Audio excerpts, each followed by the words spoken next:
Talvez você já tenha visto esse título que nós constamos aí, porque fazemos o que fazemos, né?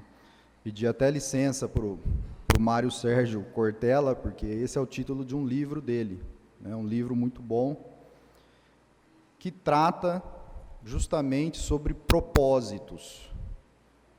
Obviamente que no livro dele, ele está falando de propósitos dentro das empresas, e que isso acaba refletindo na vida nossa também. Só que, trazendo tudo isso para nós, e como ele fala lá também, a pior coisa que existe na vida do ser humano é uma vida sem propósito. Ou ainda, você fazer algo e esquecer por que você faz aquilo. Por que eu estou fazendo isso? Ou ainda, por que eu não estou fazendo isso? Né? Então, por que eu não faço? Ou por que eu faço? E essa vida sem propósito é muito perigosa, muito perigosa. Principalmente dentro da igreja, dentro do reino. A perda de propósito, e o nosso propósito, né, talvez a leitura que nós fizemos agora seja indicativo disso. Nosso propósito é servir a Jesus Cristo, nosso propósito é Jesus Cristo sempre. Só que, no dia a dia, nós perdemos, muitas vezes, esse foco. E essa perda de propósito pode ocasionar coisas gravíssimas na vida do cristão. Eu não estou falando aqui de perda do propósito da igreja em si, porque a igreja é imutável, o propósito dela, e ela sempre vai permanecer com o seu propósito eterno, criado por Jesus Cristo, e dentro dos planos de Deus. Mas na perda de propósito do cristão, do membro da igreja. O assunto aqui é muito amplo, mas se a gente analisar o assunto sobre a perda de propósito em si, né? Mas se a gente analisar os sintomas da perda de propósito, a gente pode elencar 3 sintomas, né? Um dos primeiros é fazer tudo no automático, né? Vou fazendo, ligo, como muitos falam, né, o piloto automático, vamos lá. O segundo, que também tem a ver com isso, é se preocupar mais, muitas vezes, com a forma, com a aparência, com o exterior, do que com o conteúdo, né? E o terceiro é se preocupar mais com a aprovação dos homens do que com a aprovação de Deus.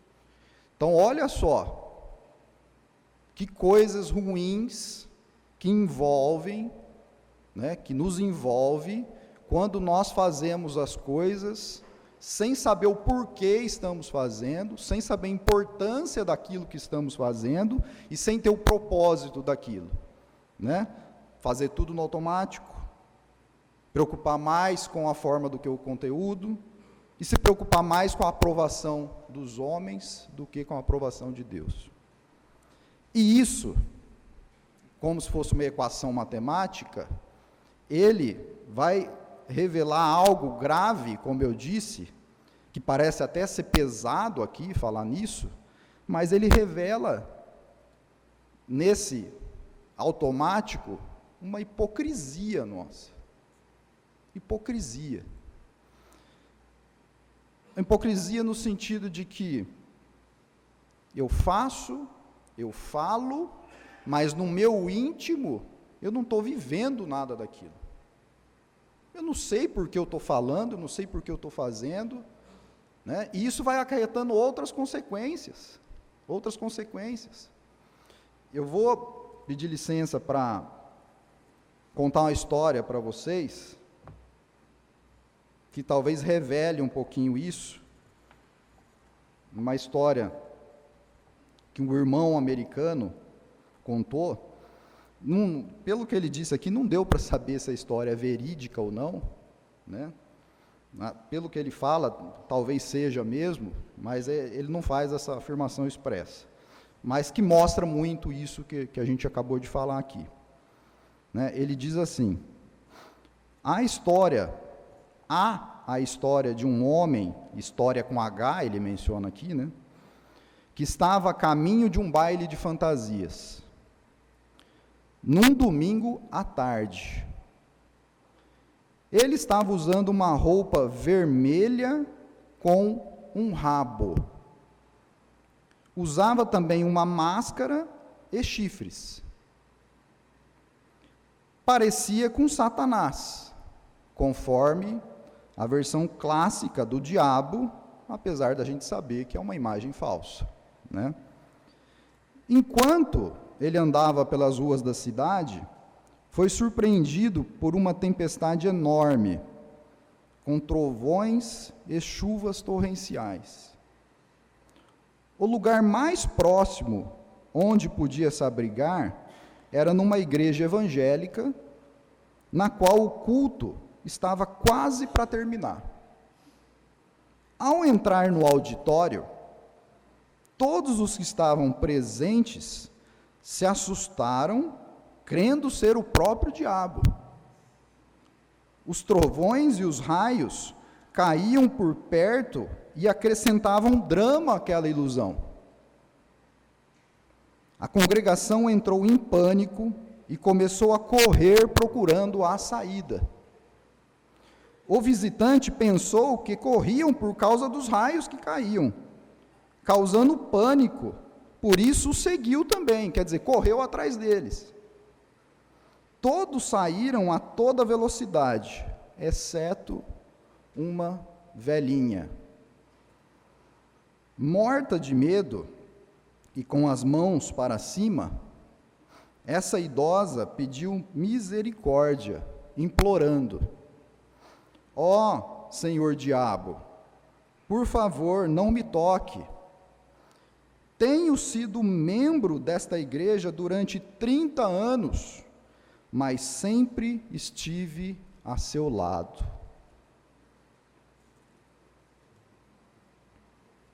Essa história, que tem a ver com o assunto de propósito, e com a perda de tudo isso que leva à hipocrisia, mostra como é perigoso isso, né? Na conclusão aqui, uma senhora que há 30 anos estava na igreja, mas que obviamente não servia a Deus em seu coração, né? A hipocrisia, como eu disse, parece ser algo forte, mas se a gente pegar a palavra hipocrisia no grego, que foi escrito no Novo Testamento, ela significa, o significado mais próximo dela é ator de teatro. Hipocrisia no grego é igual a ator de teatro. E nós temos alguns exemplos disso, que Jesus dá lá em Mateus, capítulo 6. Peguem lá Mateus, capítulo 6.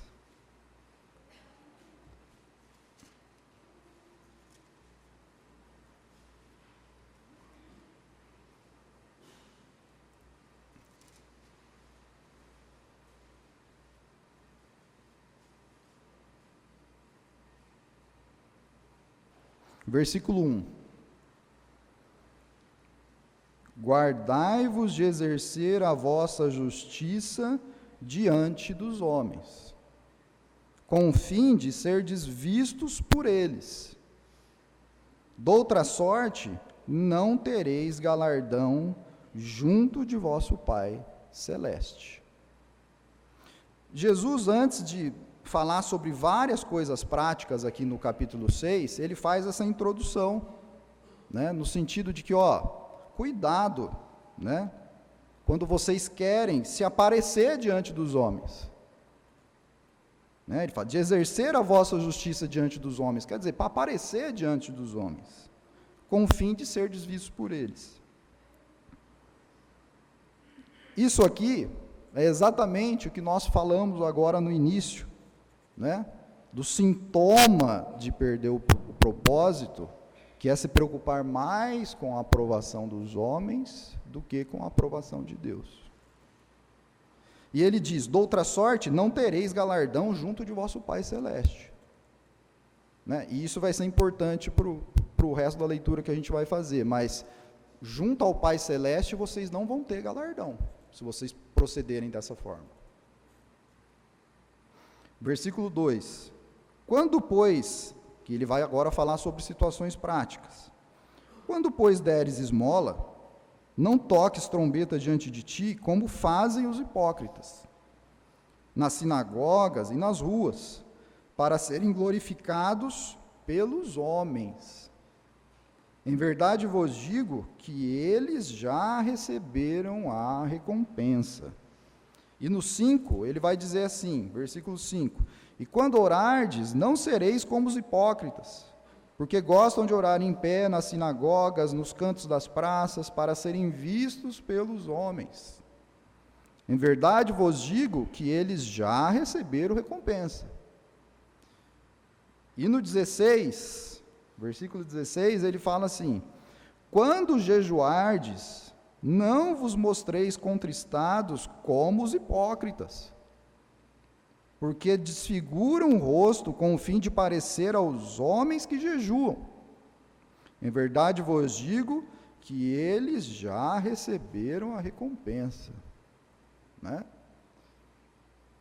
Por que eles já receberam a recompensa? Porque em todas essas questões aqui, que são exemplos de hipocrisia, de fazer para se aparecer aos homens tão somente, e é o que o hipócrita faz, porque ele não tem mais o propósito dentro dele, não tem em mente que ele está servindo a Jesus Cristo e que ele deve se preocupar com o que está chegando a Jesus Cristo, ou com o que Deus onisciente, onipresente, onipotente está vendo.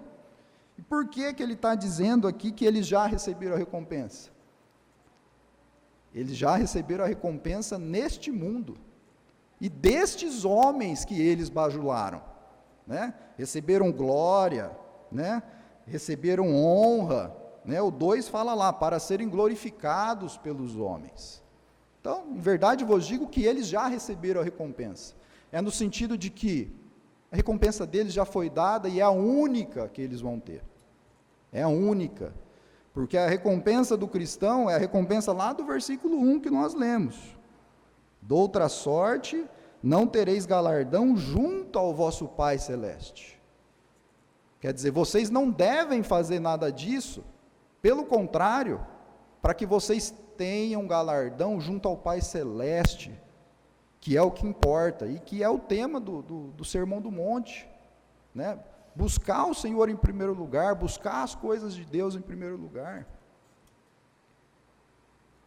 Bom, a gente percebe aqui então que a tradução do grego da palavra hipocrisia é uma tradução, né, realmente correta, porque o ator de teatro, que é o que a palavra significa, recebe os aplausos pela sua atuação. Né? E ele quer isso, aplausos pela atuação. Mas não recebe a recompensa do Senhor. Recebe tudo, aplausos, glória, mas não a recompensa do Senhor. Irmãos, Deus odeia a hipocrisia. A vida sem propósito, que gera uma vida hipócrita, é odiada por Deus. E a gente vê isso nos exemplos de palavras e sermões duros que Jesus faz quando está na presença dos fariseus. Alta classe judaica, aqueles que deveriam mais saber da lei de Deus, e aqueles que deveriam estar mais próximos de Deus. E os sermões mais duros de Jesus Cristo são perante esses. Né? Sepulcros caiados. A gente não vê Jesus Cristo fazendo sermões tão duros quando ele está na presença, por exemplo, de ladrões, de prostitutas. Por quê? Que apesar do pecado destes, em muitos casos do arrependimento destes, de vários exemplos que nós temos na Bíblia, né, como o exemplo da prostituta e o ladrão lá na cruz, eles não são hipócritas. O pecado deles é evidente e eles não negam o pecado. A hipocrisia não existe neles. Então Deus odeia a hipocrisia. E nas cartas nós vemos também que os sermões, as mensagens mais duras, são dirigidas a quem? Aos cristãos. E muitas vezes aos mestres, aos pastores, aos que estão na frente do trabalho, porque a responsabilidade desses é maior ainda. E palavras duras são dirigidas a eles. Porque a pior coisa é você estar há 30 anos dentro da igreja, como essa velhinha estava, e ela ter plena consciência de que ela não servia verdadeiramente a Deus. Ela servia aos homens e, consequentemente, ao diabo. Para quem que você faz as coisas? Para quem que você faz? Você faz as coisas para o Senhor? Você faz as coisas para Deus? Ou você está fazendo de forma automática, por formalismo e para buscar a aprovação dos homens? Eu tenho que ir no culto, viu, domingo, porque senão o irmão lá vai pegar no meu pé, se eu não for. Eu tenho que estar lá presente. Né? Aí chega no culto, é como se não estivesse aqui. Como aquilo que nós mencionamos alguns domingos atrás sobre a ceia. Né? Perda de propósito. Perda de propósito. A hipocrisia, essa perda de propósito, é mais comum do que nós imaginamos. Em uma das mensagens anteriores, eu citei um exemplo de Pedro lá em Gálatas, que eu queria mencionar novamente aqui, porque é algo que mostra isso também. Gálatas 2, versículo 11. Gálatas 2, a partir do 11.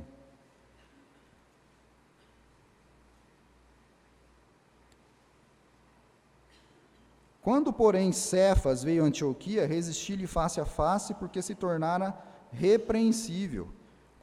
Com efeito, antes de chegarem alguns da parte de Tiago, comia com os gentios. Quando, porém, chegaram, afastou-se, e por fim veio apartar-se, temendo os da circuncisão. E também os demais judeus dissimularam com ele, a ponto de o próprio Barnabé ter se deixado levar pela dissimulação deles. Quando, porém, vi que não procediam corretamente, segundo a verdade do Evangelho, disse a Cefas, na presença de todos: sendo tu judeu, vives como gentio e não como judeu, por que obrigas os gentios a viverem como judeus? Um exemplo, né? Como eu disse, é comum, infelizmente, na igreja, um exemplo do próprio Pedro. Pedro estava preocupado com o que aqui, quando ele fez isso? Porque Pedro sabia que a lei já não valia de mais nada, e o que trazia a salvação era a graça e a fé em Jesus Cristo. E quando os judeus da alta classe não estavam lá, ele sentava, comia com os gentios e vivia como gentil. Nem não tinha nada errado disso, e aliás ele estava fazendo o certo, porque a lei foi revogada. Todos são herdeiros juntamente com Jesus Cristo agora. Não há mais distinção entre judeus e gentios. Só que quando desceram lá os judeus, o que ele faz? Ele vira um ator de teatro, né? Um ator de teatro. que ele começa a fazer o quê? Deixa os gentios de lado, se aparta dos gentios e fica ali só junto com os judeus, fazendo parecer que, não, nunca estive ali com os gentios. Temendo, né? O Gálatas fala aqui, temendo os da circuncisão, temendo homens, né? Nós não falamos aqui, uma das características da perda de propósito é se preocupar mais com a aprovação dos homens do que com a aprovação de Deus. Então ele buscava a aprovação dos judeus aqui, né? O temor relativo aqui aos judeus. E Paulo, depois que ele termina de contar toda essa história, ele vem no 3, versículo 1 e fala assim, que ele está falando isso como um exemplo para os Gálatas. Ele usou o que aconteceu com Pedro, né? Não era segredo para ninguém, pelo contrário, utilizou isso de exortação para a igreja, e dizendo agora aos Gálatas, no 3, versículo 1, ó Gálatas insensatos, quem vos fascinou a vós outros? 3, versículo 1. Quer dizer, o que está acontecendo com vocês? Tudo que vocês aprenderam, agora vocês estão voltando atrás, se esquecendo da fé, da graça de Jesus Cristo e voltando lá para os rudimentos, para o formalismo da lei. E ele diz, ante os olhos de vocês, Jesus Cristo foi exposto como crucificado, vocês viram Jesus Cristo crucificado. E para ele era algo tão grave e absurdo, que ele fala assim, insensatos, e vocês foram, quem vos fascinou, e algumas versões falam assim, quem vos enfeitiçou? Porque só pode ser feitiço mesmo. Depois de aprendermos as coisas de Jesus Cristo, entendermos que nós devemos servir ao Senhor, né, de todo o coração, fazer as coisas para o Senhor, vocês estão esquecendo de tudo isso, né? E como hoje o feitiço é grande, irmãos. Usando a palavra feitiço ou fascínio, é muito grande. É muito fácil hoje você viver no automático, é muito fácil hoje você se preocupar mais com a forma, é muito fácil hoje você se preocupar mais com a aprovação dos outros. Tudo coopera para isso hoje. Às vezes, esses poucos momentos que nós ficamos aqui no culto, para muitas pessoas é muito difícil de ficar aqui e prestar atenção, porque a mente está acostumada à correria do mundo. Esses dias, a gente estava fazendo uma discussão lá sobre vídeos que estavam postando no Instagram, isso na empresa, e as pessoas falando assim, não, tem que ser de 3 minutos, não, tem que ser de 1, não, tem que ser de 30 segundos, senão as pessoas não vão prestar atenção. O cérebro nosso está acelerado, a gente não consegue parar. Uma mensagem dessa, que exatamente agora tem 20 minutos, tem gente que já viajou, porque é difícil hoje, é difícil. Vamos tomar cuidado com isso, tomar cuidado. Nosso propósito deve ser sempre de agradar a Deus, e Ele sonda os corações. Lá no Salmo 51 que a gente leu, a gente viu lá o salmista falando, olha lá no recôndito do coração. Ele sabe disso. Então, não adianta a gente, vamos usar o exemplo de novo de vir ao culto, porque é o mais palpável, mas a gente dá para aplicar em várias outras coisas. Não adianta eu estar aqui no culto só de presença e fazer as coisas por formalismo, ou para agradar as pessoas que estão aqui, porque Deus está vendo, Deus está olhando dentro do seu coração, Deus sabe realmente Qual que é a sua intenção aqui, se você está louvando a Ele mesmo, se não está? E parece que nós nos esquecemos disso, né? Nós vivemos dessa forma e nos esquecemos disso. Acho que a gente se acha até assim, muito esperto, né? Porque está enganando a Deus. E ninguém engana a Deus. Ninguém engana a Deus. E é por isso que Paulo fala lá, ó, vocês são insensatos, vocês estão enfeitiçados, vocês estão esquecendo de tudo isso. Por isso, irmãos, terminando com a leitura que foi feita, lá em Colossenses 3, 23, por que fazemos o que fazemos, né? 3, 23. Tudo quanto fizerdes, fazei-o de todo o coração, como para o Senhor, e não para homens, cientes de que recebereis do Senhor a recompensa da herança.